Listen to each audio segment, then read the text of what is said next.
Alright, তো react JSA tutorial. তো টিউটোরিয়ালে যাওয়ার আগে আমি দুটো স্লাইড বা শেয়ার করব কি রিয়াক্ট জেস কী হয় আর আমরা রিয়াক্ট জেস কেন ইউজ করি। তো রিয়াক্ট জেস কী হয়, রিয়াক্ট জেস হচ্ছে একটা জাভাস্ক্রিপ্টের লাইব্রেরি যেটাতে আমরা ইউজার ইন্টারফেস ডেভেলপ করার জন্য আমরা যেটাকে ইউজ করি, উপয়োগ করি। এবার ইউজার ইন্টারফেস মানে কী হয়, ইউজার ইন্টারফেস মানে তুমি কিছু জিনিস যেটা তুমি ওয়েব পেজে দেখছো, মানে আমি অ্যাজ এ ইউজার, মানে so this is user interface, right? তো আমি অ্যাজ এ ইউজার কি ইউজ করছি সাইটের মধ্যে। ফর এক্সাম্পল, এটা আমি এখন গুগল স্লাইড ইউজ করছি। তো গুগল স্লাইডের মধ্যে তুমি এটা দেখতে পাচ্ছ, এখানে ফাইল, এডিট, ভিউ, ইনসার্ট, অনেক কিছু আছে। তো এইগুলো মানে প্রত্যেকটা বাটন ক্লিক করার মধ্যে যেসব ইন্টারাকশান হয়, তো ওটা হচ্ছে ইউজার ইন্টারফেস, ইউজার যেই ইন্টারফেসটাকে ইউজ করছে। তো রিয়াক্টের লাইব্রেরিটা বেসিক্যালি ইউজার ইন্টারফেস বানানোর জন্য ইউজ হয়, ঠিক আছে? এবার ইউজার আই মিন রিয়াক্টের লাইব্রেরিটা জাভাস্ক্রিপ্টের থ্রুই বানানো, তো এটা জাভাস্ক্রিপ্টের থেকে ডিফারেন্ট কিছু না। রিয়াক্ট জেএসটা বেসিক্যালি জাভাস্ক্রিপ্টের থেকেই পুরো লাইব্রেরিটা তৈরি করা হয়েছে। এবার তোমার যে ইউজার ইন্টারফেস, যেমনি এই যে ইউজার ইন্টারফেস দেখছো তুমি গুগল স্লাইডসের, এই যে ইন্টারফেসটা আছে এটা অনেক কমপ্লেক্স, ঠিক আছে? এমনি ফাইল, এডিট, ভিউ, এসব এটার মধ্যে ক্লিক করলে যে যত দুনিয়া ভরে ফাংশনালিটি আসে, এগুলো অনেক কমপ্লেক্স ফিচার, ঠিক আছে? তো এই কমপ্লেক্স ইউআই ফিচারগুলোকে ছোট ছোট কম্পোনেন্টে ভেঙে ডেভেলপ করার কেপেবিলিটি দেয় তোমার রিয়াক্ট জেএস। ওটা আমরা আগে দেখবো কী করে ওটা ডেভেলপ করে। অ্যান্ড লাস্টলি হচ্ছে ইন্টিগ্রেটস well with many third party libraries. এর মানে হচ্ছে তুমি যখনই কিছু ডেভেলপ করবে, তুমি প্রত্যেকটা জিনিস নিজের থেকে ডেভেলপ করবে না, কেউ আগের থেকে হয়তো ওটা ডেভেলপ করে রেখেছে যেটা তুমি ইউজ করতে পারো, ঠিক আছে?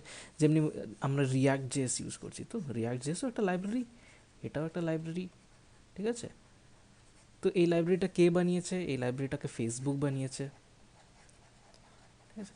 তো আমরা এই লাইব্রেরিটা সেপারেটলি নিজের থেকে আবার ক্রিয়েট করছি না, এটা ফেসবুক বানিয়েছে, এটাকে ওপেন সোর্স করে দিয়েছে, আর ওটাকে আমরা এখন নিজের ওয়েবসাইটে ইউজ করছি। তো সিমিলারলি তুমি অনেক অন্য থার্ড পার্টি লাইব্রেরিজও রিয়াক্ট জেএসের সাথে ইন্টিগ্রেট করে ইউজ করতে পারো, ওটা অনেক ইজি হয়ে যায়। তো তাই জন্য রিয়াক্ট জেএস যেটা হচ্ছে ওটা আরেকটা মানে ইজি তরিকা দেয় এইসব থার্ড পার্টি লাইব্রেরিজ থেকে ইন্টিগ্রেট করা, ঠিক আছে? আচ্ছা চলো এগুলোকে আমি ডিলিট করে দিই আগে। ওকে,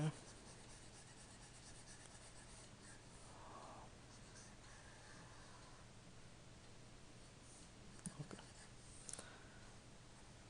ঠিক আছে। এবার এবার আমার রিয়াক্ট জেস আমাদের দরকার কেন? নাও, যা জিনিস তুমি রিয়াক্ট জেসে করছো ওটা অন্য লাইব্রেরিও করতে পারে, অন্য ফ্রেমওয়ার্কও করতে পারে, যেমনি অ্যাঙ্গুলার হয়ে গেল বা ভিউ জেস হয়ে গেল, এইসব জিনিসও করতে পারে। কিন্তু রিয়াক্ট জেসের নিজের কিছু ফায়দা আছে, যেমনি রিয়াক্ট জেস একটা অনেক ভালো তরিকা ইউজ করে, যেটা হচ্ছে ভার্চুয়াল ডমের ব্যাপারে। এবার ভার্চুয়াল ডমের ব্যাপারে আমি এখন বোঝাবো না, এই টাইম বোঝাবো না, আমি আগে গিয়ে আরও বোঝাবো কি ভার্চুয়াল ডম কী করে কী না করে, ঠিক আছে? And which in turns interact with real DOM, মানে এই ভার্চুয়াল ডমটাই রিয়েল ডমের থেকে ইন্টারাক্ট করে। Now it lets you create state variable for your component, মানে অ্যাগেন এটা তুমি এখন বুঝতে পারবে না, কিন্তু যখন তুমি কোনো কম্পোনেন্ট বানাচ্ছ, ইউআই কম্পোনেন্ট বানাচ্ছ, তো ওই কম্পোনেন্টের মধ্যে তুমি স্টেট ভেরিয়েবল ইউজ করতে পারো। স্টেট ভেরিয়েবল মানে কি ওটা আমরা পরে দেখবো, এখন শুধু এটাকে দেখে নাও, এটাকে আমরা কি এটা ফিউচারে দেখবো, ঠিক আছে? It has access to varieties of life cycle hooks, life cycle methods and hooks কী হয় এটাও আমরা আগে গিয়ে দেখবো, ঠিক আছে? Life cycle methods and hooks, তবে এখনের জন্য বলে দিতে পারি কি প্রত্যেকটা কম্পোনেন্টের মধ্যে একটা মেথড থাকে, মানে মেথড আনা যেতে পারে যেটাতে কম্পোনেন্টের পুরো লাইফ সাইকেলের থ্রু, মানে যা যা লাইফ সাইকেল, মানে কম্পোনেন্ট যখন আসলো তোমার ডমের মধ্যে, কম্পোনেন্টটা যখন সরলো তোমার ডমের থেকে। তো এইসব যে লাইফ সাইকেল আছে এইসবের জন্য একটা মেথড থাকে, তো ওই মেথডগুলো তুমি ইনভোক করতে পারো। তারপরে ওটা তো আমরা দেখেছি এটা অনেক ইজিলি থার্ড পার্টি লাইব্রেরি থেকে ইন্টিগ্রেট হয়ে যায়, তো তাই জন্য তোমাকেও আবার নতুন করে কিছু কনফিগারেশন বা এসব কিছু লিখতে লাগে না, আর তার জন্য তোমার ডেভেলপমেন্ট স্পিডও অনেক ফাস্ট হয়ে যায়। তবে এইসব তো শুধু প্রথম জিনিস, মেন বা আমি এইসব মানে স্লাইডের মধ্যে যে এইসব লিখেছি এসব আমি রিয়াক্ট জেএসের অফিসিয়াল ডকুমেন্টেশনের থেকেই দেখে তোমাকে বলছি, আমি কিছু নিজের থেকে বলছি না। যদি আরও বেশি জানতে হয় এটার ব্যাপারে কী রিয়াক্ট জেএস না জেএস, ডেফিনেটলি এই ডকুমেন্টেশনটাকে ফলো করো। ইফ নট 100%, 90% যেটাই আমি তোমাকে বোঝাবো ওটা রিয়াক্ট জেএসের ডকের থেকেই আমি পড়ে বোঝাবো, আমি কিছু আলাদা কিছু বোঝাচ্ছি না। ঠিক আছে, তো এই হলো তোমার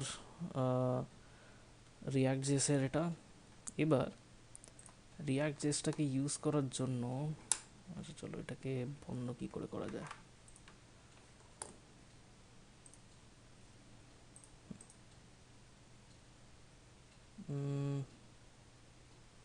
ওকে, চলো ঠিক আছে। তো এবার আমরা কি করব, রিয়াক্ট জেএস চালানোর আগে আমরা সিস্টেমটাকে সেট আপ করে নেব। তো সবচেয়ে থেকে আগে আমাদেরকে ভিজুয়াল স্টুডিও কোড ইনস্টল করতে লাগবে। তো ভিজুয়াল স্টুডিও কোড হবে আমাদের টেক্সট এডিটরের চয়েস। তুমি চাইলে অন্য টেক্সট এডিটরও ইউজ করতে পারো, বাট আমি সাজেস্ট করব না, কেননা ভিজুয়াল স্টুডিও কোডের মধ্যে অনেক কিছু ভালো এক্সটেনশন আছে যেটা আমরা ইউজ করব, তো ওটা তোমার জন্য ইজি হবে। সবচেয়ে থেকে আমরা ভিজুয়াল স্টুডিও সরি কোডে যাব। ঠিক আছে, জাস্ট গুগলে সার্চ করো, প্রথম যেটা code.visualstudio.com, ওটা মধ্যে যাও, ডাউনলোড ফর উইন্ডোজ। তো এটার মধ্যে উইন্ডোজের জন্য তুমি যেটা ডাউনলোড করবে, আমার সিন্স উইন্ডোজ সিস্টেম তো আমি উইন্ডোজ সিস্টেম ডাউনলোড করবো, এটা আমি সেভ করলাম। তো এটা তোমার প্রপারলি ডাউনলোড হয়ে যাবে। তো আমার কাছে already visual studio code downloaded রয়েছে, তো আমি এটাকে আবার ইনস্টল করব না। তবে তুমি নর্মাল এটাকে ক্লিক করে তবে চলো দেখি আমারটা যদি রিপেয়ার হতে পারে, রিপেয়ার বলছি আপগ্রেড যদি হতে পারে তাহলে আমি দেখব। অ্যাড ওপেন, ঠিক আছে। তো এইসব প্রত্যেকটা জিনিস চেক থাকা উচিত। ডেস্কটপে একটা আইকন ক্রিয়েট করে নিতে পারো, নেক্সট করতে পারো। তো ইনস্টল করে দেখি কি হয়।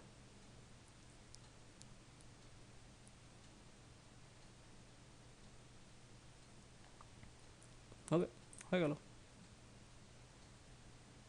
তো এই হলো ভিজুয়াল স্টুডিও কোডের ইন্টারফেস। ঠিক আছে, তো এইগুলো আমি সরিয়ে দেবো, ডোন্ট সেভ। এগুলোকে আমি এখনের জন্য সরিয়ে দিতে পারি। এসব কি হয় আমরা পরে ভালো করে দেখব। ঠিক আছে, এখন আমরা তো এটাই বেসিক্যালি তোমার ভিজুয়াল স্টুডিও কোডের ইন্টারফেস। এবার আমরা কি করব, তুরন্ত রিয়াক্ট জেএসের ডকুমেন্টেশন ওপেন করব, reactjs.org।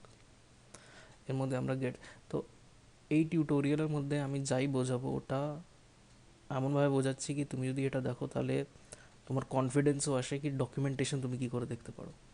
ঠিক আছে, তো শুধু এটা নাকি রিয়াক্ট জাস্ট আবার রিফ্রেশ করার জন্য তোমাকে আবার টিউটোরিয়াল দেখতে লাগবে না, তুমি ডেফিনেটলি গিয়ে ডকুমেন্টেশন দেখতে পারো, অ্যান্ড তোমার জন্য ওটাই কাজ করবে।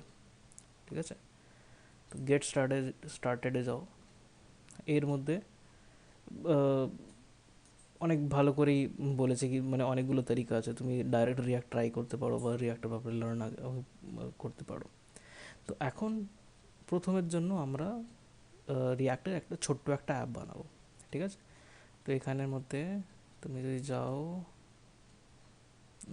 দাঁড়াও, create a simple HTML tag. ঠিক আছে, add React to a website. আমরা কি করব, আগে ঠিক আছে, তো আমরা কোনো একটা ফোল্ডার ওপেন করো। তো সবচেয়ে থেকে আগে আমরা নিজের একটা ফোল্ডার ডাইরেক্টরি ক্রিয়েট করব। ঠিক আছে, এটার মধ্যে নিউ ফোল্ডার সিটি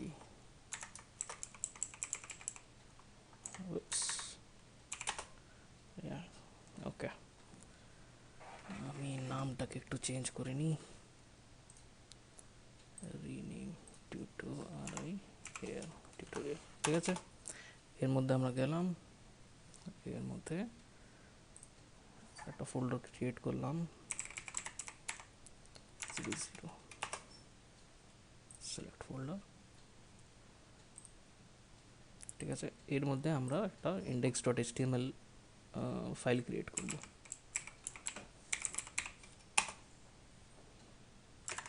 ঠিক আছে, এর মধ্যে ডাইরেক্ট টক টাইপ এমনি করে আসবে। আচ্ছা, তো এটার মধ্যে আমরা কি করব, সবচেয়ে থেকে আগে কিছু এক্সটেনশন থাকে, তো তুমি এক্সটেনশন আগে ইনস্টল করে নাও। একটা এক্সটেনশন থাকে এমিট করে,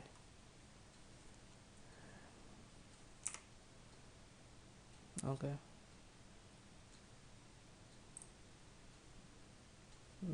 এটা না,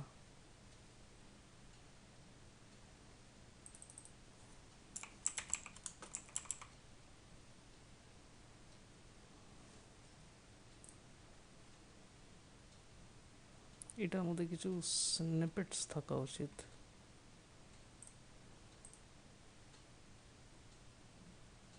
ছাড়ো, আমি এখন দেখছিলাম। তো আমরা কি করব, ডাইরেক্ট HTML5 ইনিশিয়াল কোড আমরা ওপেন করব।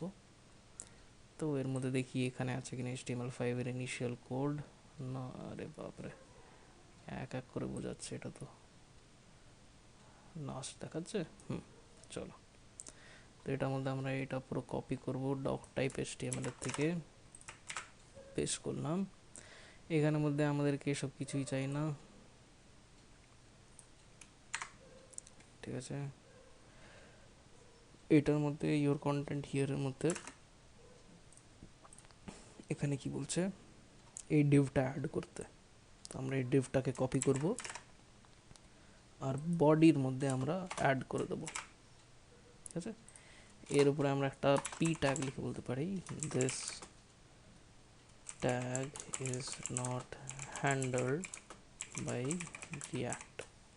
তো এই যে ট্যাগটা আছে এটা ReactJS হ্যান্ডেল করবে না, কিন্তু এই যে ডিভ ট্যাগটা আছে এটা ReactJS হ্যান্ডেল করবে। তারপরে কি বলছে, অ্যাড দ্য স্ক্রিপ্ট ট্যাগস। তো এই স্ক্রিপ্ট ট্যাগগুলো আমাদেরকে হেডের মধ্যে অ্যাড করতে লাগবে, right before the closing of body. Okay, আচ্ছা ঠিক আছে, তো তাহলে আমাদেরকে এর নিচেই স্ক্রিপ্ট ট্যাগটা অ্যাড করে দিতে লাগবে। ঠিক আছে, তারপরে কি বলছে, ক্রিয়েট এ রিয়াক্ট কম্পোনেন্ট। তো লাইক বাটন ডট জেএস নামের একটা কম্পোনেন্ট ক্রিয়েট করতে বলছে। তো তুমি কি করতে পারো, এইখানের মধ্যে গিয়ে এই বাটনটা ক্লিক করলে একটা নতুন ফাইলের অপশন আসবে। তো আমরা like underscore button dot JS file create করলাম। ঠিক আছে, এটাকে সেভ করে দিই। এবার কি বলছে, open this starter code and paste it into the file you created. Starter কোডটা ওপেন করে দেখি, এটা হচ্ছে স্টার্টার কোড। এটাকে কপি করে এটাতে পেস্ট করে দিলাম। ঠিক আছে, তারপরে কি বলছে, after the starter code add 2 lines to the bottom of the like button dot JS. Starter কোডটা আমরা এখানে পেস্ট করার পর এই দুটো লাইন তোমাকে পেস্ট করতে লাগবে। চলো পেস্ট করে দেখি, দ্যাটস ইট, হয়ে গেল। তো একবার আমরা চেক করে দেখি কাজ করছে কি না। তো এটা আমরা যদি সেভ করি, ঠিক আছে, এবার আমরা কি করব, ফোল্ডারের থেকে index.html ওপেন করব, ওপেন উইথ লাইভ সার্ভার। চলো ওপেন উইথ লাইভ সার্ভার করে দেখি। আচ্ছা, তো এইটাতে, ও দাঁড়াও, আমরা কি ভুলে গেছি, স্ক্রিপ্টের মধ্যে এসআরসির মধ্যে লাইক বাটন ডট জেএস হওয়া উচিত। এটাকে আমরা কপি করব, আর এই যে js/scripts.js আছে এটাকে আমরা লাইক বাটন ডট জেএস এ সেভ করে দেবো। ঠিক আছে, তো তোমার কাছে হয়তো লাইভ সার্ভার থাকবে না, ঠিক আছে? তো আমরা লাইভ সার্ভার বন্ধ করব। আমরা কি করব, ডাইরেক্ট ওপেন ফোল্ডার করব, ঠিক আছে?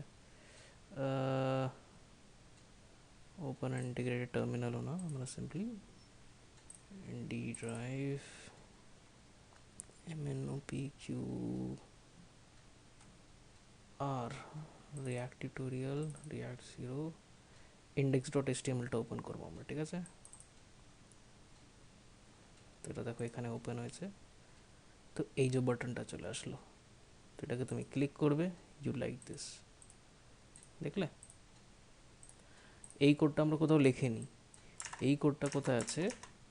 এই কোডটা তোমার আছে লাইক বাটন ডট জিএস এর মধ্যে।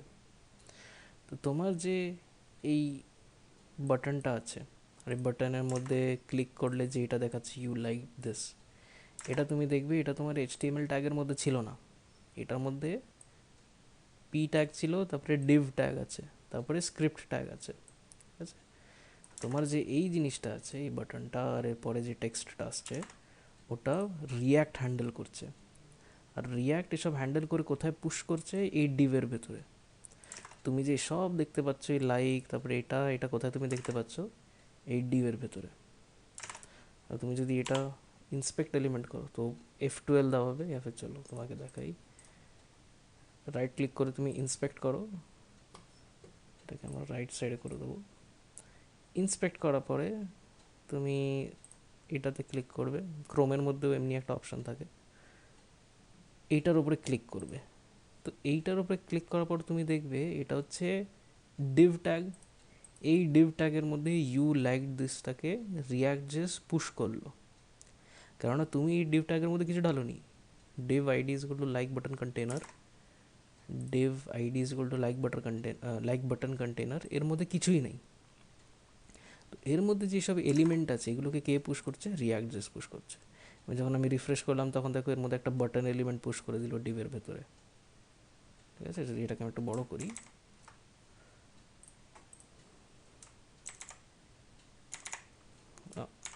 বেশি বড় হয়ে গেল, ঠিক আছে? তো এটা দেখো এই ডিভ কন্টেনারটার ভেতরে এই বাটনটাকে রিয়াক্ট.js পুশ করেছে।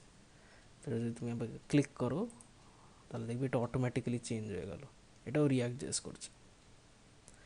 তো রিয়াক্ট.js-এরই এটাই কাজ। তো এটা হলো তোমার ফার্স্ট রিয়াক্ট.js-এর অ্যাপ্লিকেশন। নেক্সটের মধ্যে আমরা দেখব সিস্টেমটাকে প্রপার সেট করা। এটা তো একটা প্রথম ক্রুড তরিকা, ক্রুড মানে একেবারে ফার্স্ট তরিকা হয়ে গেল রিয়াক্ট.js তুমি নিজের ওয়েবসাইটে ইন্টিগ্রেট করতে পারো। আর একটা তরিকা হচ্ছে রিয়াক্ট থ্রু আউট রিয়াক্ট.js-এর একটা অ্যাপ্লিকেশন বানানো। নেক্সট টিউটোরিয়াল থেকে আমরা ওটা দেখবো।